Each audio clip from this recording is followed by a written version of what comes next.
दोस्तों आने वाले एपिसोड में आपको नया ट्विस्ट देखने को मिलने वाला है, क्योंकि अब हो चुका है पोद्दार परिवार में नया धमाका।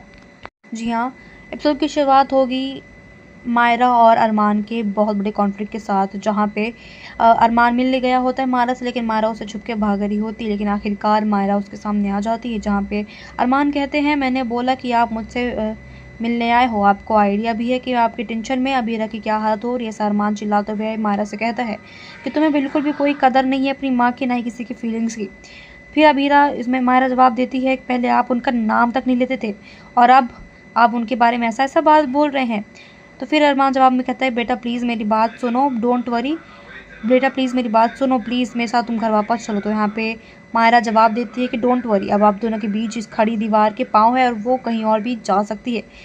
तो यहाँ पे फिर अगले सीन में दिखाया जाएगा, जहाँ अरमान रोते हुए अबीरा से कहता है कि अबीरा प्लीज़ तुम मुझे बचा लो, मेरी बेटी मुझसे दूर जाती हुई दिख रही है, तुम प्लीज़ उसे रोको, कुछ कहो, तुम कुछ कहो। यहाँ पे फिर दिखाया जाएगा कि अबीरा उसे रोते हुए कंसोल करती है और हक करते हुए कह देती है कि परेशान नहीं हो, मैं सब कुछ संभाल लूँगी। इसलिए इसके पेरेंट फिर अगले सीन में दिखाया जाएगा, जहाँ अबीरा आर्यन के ऊपर चिल्लाती हुई नजर आएगी, जहाँ पे कहती है वो दिशा के ना साथ आने की वजह से अरमान बहुत ज़्यादा दुखी होता है। तो वो बताती है कि तुम्हारे पेरेंट्स हैं और उसने तुमको चूज़ नहीं किया, इसका मतलब ये है कि उसके लिए उसके पेरेंट्स तुमसे ज़्यादा और तुमसे कम इम्पोर्टेंट हो गया क्या?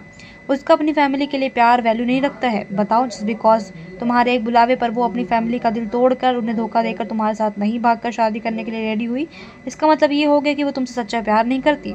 वाह, लवली डबल स्टैंडर्ड्स। हाँ, ये सब सुनने के बाद आर्यन को भी बुरा लग जाता है कि उसने ये सब क्या कर दिया है। आपको क्या लगता है दोस्तों?